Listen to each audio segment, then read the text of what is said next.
चला विदुराच्या घरी जाऊ. भगवंत आणि उद्धवजी विदुरा काकांच्या द्वारावर जवळ आले आणि ती कुटी जी होती, ते द्वार होतं ते आतून बंद केलेलं होतं. दोघही पती आणि पत्नी त्या भगवंताचं नामस्मरण करत होते. अखंड चिंतन भगवंताचं करत होते.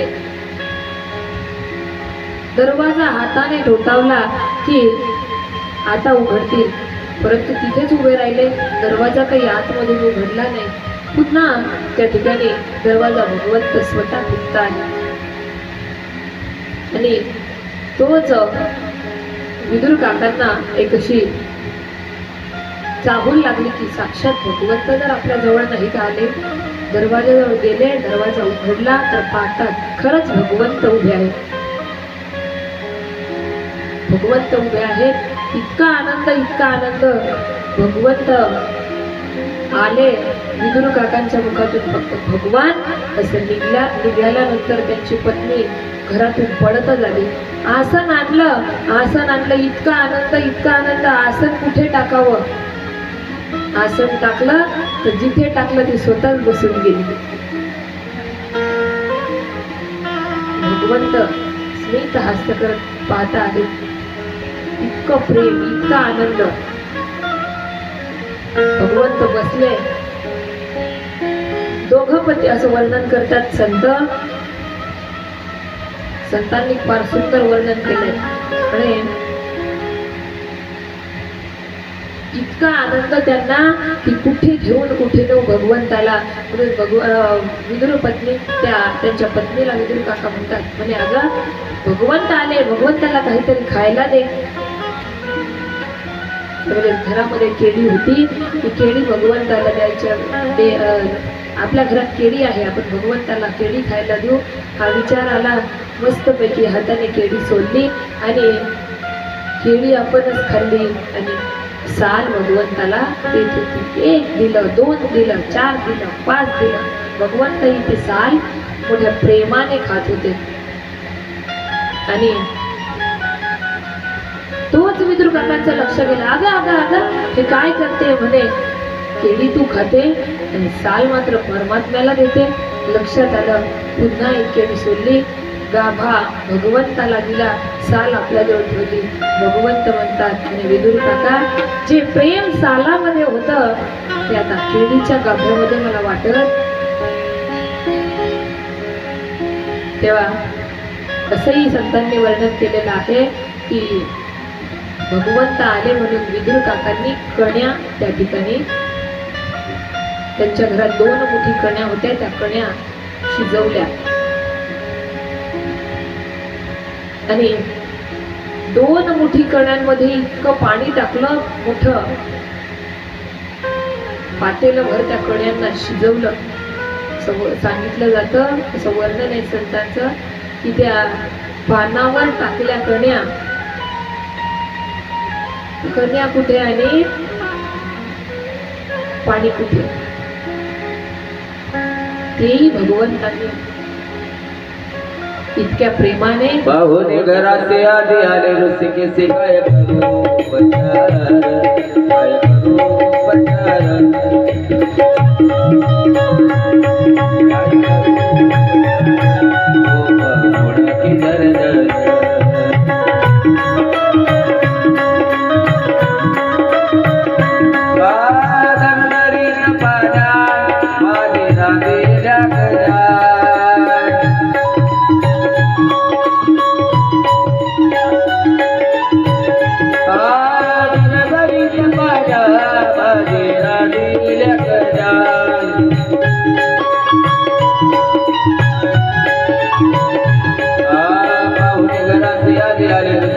काय करू उपचार, काय करू उपचार.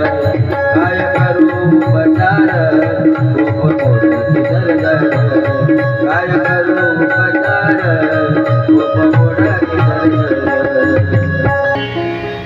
अशा कण्या भगवंताने मोठ्या प्रेमाने त्या ठिकाणी भक्षण केल्या, खाल्ल्या. असंही सांगितलं जातं भगवंतांनी त्या ठिकाणी तृप्तीचा ढेकर दिला. आणि असं सुंदर वर्णन त्या ठिकाणी विदुर काकांच्या घरी भगवंत जेवले. आणि तिथून भगवंत उद्धवासाठी निघाले. पुढे विदुराने काही प्रश्न त्या ठिकाणी पुन्हा मैत्रेय ऋषींना केले. असेही सांगितलं जातं, विदुर भगवंत गेल्यानंतर विदुर काका आणि त्यांच्या पत्नीमध्ये भगवंताच्या विषयीची फार चर्चा चालली. किती वेळ भगवंताच्या वर्णन त्यांनी दोघांनी आपसामध्ये केलं की आपल्यावर भगवंताची किती कृपा आहे. खरंच हा भगवंत किती उदार आहे की आज साक्षात आपल्या घरी येऊन हा भगवंत या ठिकाणी बसला, आपण त्याला डोळ्याने पाहू शकलो. मनमोहन दिल का प्यारा रे, मनमोहन दिल का मनमोहन दिल का प्यारा रे, मनमोहन दिल का प्यारा रे.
श्रीमंत आहे. आणि असं वर्णन दोघं पती पत्नी करत असताना भगवंत तिथून निघाले. विदुराच्या घरून निघाल्यानंतर पुढे द्वितीय स्कंदामध्ये पुन्हा विदुर काकांचेच काही प्रश्न या ठिकाणी सांगितले. भगवान म्हणे, हे मैत्रेय मुनी, भगवान स्वयंभूव मनूचा वंश मोठा आदरणीय मानला गेला होता. तेव्हा त्यात मैथून धर्माने प्रजेची वृद्धी झाली, प्रजा वाढली. मला त्याची कथा तुम्ही ऐकवावी अशी माझी इच्छा आहे. त्यावेळेस मैत्रेय मुनी म्हणतात, म्हणे, ब्रह्मदेवांनी भगवान कर्दमांना आज्ञा केली की तुम्ही प्रजोत्पत्ती करावी. तेव्हा त्यांनी 10,000 वर्षापर्यंत सरस्वती नदीच्या किनाऱ्यावर तपश्चर्या केली आणि भगवंताची ती दिव्य भव्य मूर्ती सूर्याप्रमाणे तेजस्वी पाहिली आणि गळ्यात पांढऱ्या निळ्या कमळांची माळ धारण केलेली असे भगवंत त्यांनी आपल्या डोळ्याने पाहिले. तेव्हा साक्षात भगवंतांनी त्यांना सत्ययुगामध्ये असं सुंदर असं दर्शन दिलं होतं. भगवंताचं वर्णन केलेलं आहे. किरीटिनं कुंडलीनं च शंख चक्र गदाधरं श्वेत पलम क्रीडन वनस्पर्शनं स्फुतेक्षणं. किती सुंदर आहे बघा. श्वेतोत्पल क्रीडन नकम म्हणजे चमकणारी कुंडले, हातामध्ये शंख चक्र गदा ही आयुध आहेत, मस्तकावर झगमगणारा सुवर्णमय मुकुट आहे आणि त्यांच्या हातामध्ये क्रीडेसाठी घेतलेले पांढरे कमळ शोभून दिसत आहे. मनस्पर्शस्मिते क्षणम, हास्यमुख मुखकमल आहे, चित्त त्यांचं आकर्षित करून घेतं असं सांगितलं. दृष्ट्वा खेवस्थितम वक्षस्त्रियम कौस्तुभम कंधरम, की मस्तक टेकवून भगवंतांना साष्टांग नमस्कार करू अशी स्थिती त्यांची अशी सुंदर उभी आपल्या समोर दिसते आहे. त्यांचे चरणकमल गरुडाच्या खांद्यावर ठेवले होते. वक्षस्थळावर श्री लक्ष्मी, गळ्यामध्ये कौस्तुभमणी शोभून दिसत होते. लब्ध्व मनोमतः, की कर्दम, त्या मूर्तीचे दर्शन करून कर्दमांना फार आनंद झाला असं वर्णन केलं. त्यानंतर कर्दम मुनी पुढे म्हणतात, हे भगवंता, स्तुती करण्यायोग्य तुम्ही फार, परमेश्वरा स्तुती करण्याच्याच योग्य तुम्ही आहात, म्हणून वारंवार तुमची स्तुती करावी असं वाटतं. भवसागरातून पार होण्यासाठी आपले चरण कमल आमच्यासारख्या मनुष्यांसाठी जहाज आहे अशी उपमा दिली आहे. त्यावेळेस सर्वेश्वरा, हे भगवंता, लोकांचं अधिपती तुम्हाला म्हणतात आणि नाना प्रकारच्या कामांमध्ये गुंतलेले लोक आपल्या वेदवाणी रूप दोरीने बांधलेले आहेत, तरी सुद्धा तुम्ही पावलोपावली तुमची आठवण त्यांना करून देतात. अजून काय तुमचं वर्णन करावं हे प्रभू. काळाचं हे चक्र फार प्रबळ आहे, फार मोठं आहे, परंतु जो मनुष्य या जीवनाच्या या गुंतागुंतीच्या या चक्रामध्ये न गुंतता न अडकता तुम्हाला विसरत नाही, तो तुमचा श्रेष्ठ भक्त होतो असं कर्दममुनींनी स्वतः भगवंताची स्तुती करताना सांगितलं. गोपाल कृष्ण भगवान की जय अशी स्तुती त्या ठिकाणी कर्दम मुनी करतात. त्यावेळेस मैत्रेय मुनी विदुर काकांना सांगतात, भगवंताच्या भुवया आणि भगवंताचा जो स्मित हास्यमय चेहरा होता तो इतका खुलला की भगवंताचं ते सुंदर रूप त्या ठिकाणी पाहण्यासारखं योग्य होत. त्यावेळेस आता भगवान कर्दम मुनींसोबत चर्चा करत आहेत, काही गोष्टी त्यांना सांगतायत. संवाद या ठिकाणी सांगितला. हे कर्दमा, धर्मज्ञ राजर्षी मनू आणि शतरूपा राणी सोबत तुला या ठिकाणी भेटण्यासाठी इथे येईल. शतरूपा तिला घेऊन तो या ठिकाणी, मनू हा शतरूपा, हे दोघं जण या ठिकाणी तुला भेटण्यासाठी येतील. त्यांची एक रूप यौवन असलेली अशी शील आदी गुणांनी युक्त असलेली अशी त्यांची कन्या विवाहाला योग्य झालेली आहे. आणि हे प्रजापते, तू तिच्यासाठी सर्व दृष्टींनी योग्य आहे हे मी जाणलेलं आहे. तेव्हा हे कर्दम मुनी, अनेक वर्षापासून तुझे चित्त ज्या पत्नीची इच्छा करत आहे तशीच तुला राजकन्या शोभेल, अशीच राजकन्या ही थेट तुझ्या जवळच येणार आहे. यथेष्ट इच्छाने तू तिच्याशी विवाह करावा अशी माझी इच्छा आहे.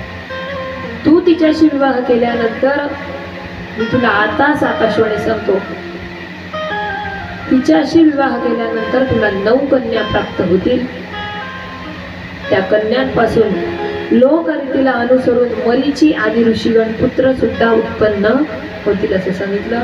आणि हे कर्दमा, तू माझ्या सांगितलेल्या आज्ञेचं पालन कर आणि यथोचित शुद्ध चित्त होऊन नंतर आपले सर्व कर्मफळ मला अर्पण कर, एवढीच माझी इच्छा आहे. त्यावेळेस मैत्रेय ऋषी विदुर काकांना सांगतात. असं सांगून भगवंत त्या ठिकाणी तर निघून गेले. सरस्वती नदीने घेरलेल्या बिंदुसर तीर्थावर भगवंत निघून गेले. पुढे श्रीहरी गेल्यानंतर कर्दम ऋषी त्याच ठिकाणी, ज्या ठिकाणी ते तपश्चर्या करत होते बिंदू सरोवरावर, त्याच ठिकाणी ते वास्तव्य करू लागले. पुन्हा भगवंताची ध्यान धारणा करू लागले. इकडे मनू आणि महाराणी शतरूपा सुद्धा सुवर्णजडित रथामध्ये बसून सुंदर कलांनी युक्त असलेली अशी त्यांची जी कन्या होती तिला त्या रथामध्ये बसवला. आणि बसवल्यानंतर फिरत फिरत फिरत भगवंतांनी जो दिवस सांगितला होता इकडे, त्याच दिवशी ते निघाले आणि शांतीपरायण कर्दमांच्या आश्रमामध्ये, की ज्या बिंदू सरोवराच्या जवळच कर्दम ऋषींचा आश्रम होता, तिथे पोहोचले. सरस्वतीच्या पाण्याने भरलेलं असं सुंदर ते सरोवर आहे. स्थान इतकं मन अतिशय प्रसन्न करणार आहे की त्याचं वर्णन भगवंतांनी त्या ठिकाणी फार असं पवित्र तीर्थ आहे. याचं पाणी कल्याणपद आणि अमृता समान गोड आहे, मधुर आहे. सर्व जे ऋषीमुनी येतात ते याच बिंदू सरोवराचं पाणी ग्रहण करतात असं वर्णन भागवतातलं. बिंदू सरोवर ज्या ठिकाणी आहे त्याच्या पाण्याचं वर्णन आणि ते बिंदू सरोवर कसं साक्षात भगवंतांनी या ठिकाणी सांगितलं. बिंदू सरोवर हे पवित्र वृक्ष वेलींनी वेढलेलं आहे. निरनिराळे शब्द जसे काही आपल्या कानावर पडतात तशा वेलींनी त्याला व्यापलेलं आहे. सुंदर निसर्गरम्य वातावरण त्या ठिकाणी झाडांनी झुडपांनी तयार केले. तो आश्रम कदंब, चंपक, अशोक, करंज, बकुळ, आसरा आणि कुंद, मंदार अशा सुंदर सुंदर फुलांनी त्या ठिकाणी त्याला भरलेलं. पुष्कळ दिवसापर्यंत उग्र तप त्या ठिकाणी त्या मुलींनी केलं. त्यामुळे त्यांचं शरीर जे होतं ते तेजस्वी दिसत होते. कर्दमुनी इतकं तेजमय दिसत होते की दुरूनच जो माणूस ज्या मनुष्याने त्यांना पाहिलं इतकं तेज की मनुष्य त्यावेळेस विचार करायचा. वर्णन या ठिकाणी सांगतात की मनुष्याला ओळखू येत नव्हतं एवढं तेजमय असलेला हा मनुष्य कोण असेल. नंतर स्वयंभू मनूला आपल्या पर्णकुटीत येऊन प्रणाम करताना त्यांनी आपला आशीर्वाद देऊन प्रसन्न केलं आणि आदरातिथ्य केलं. त्यांचं स्वागत त्या ठिकाणी करता आहेत.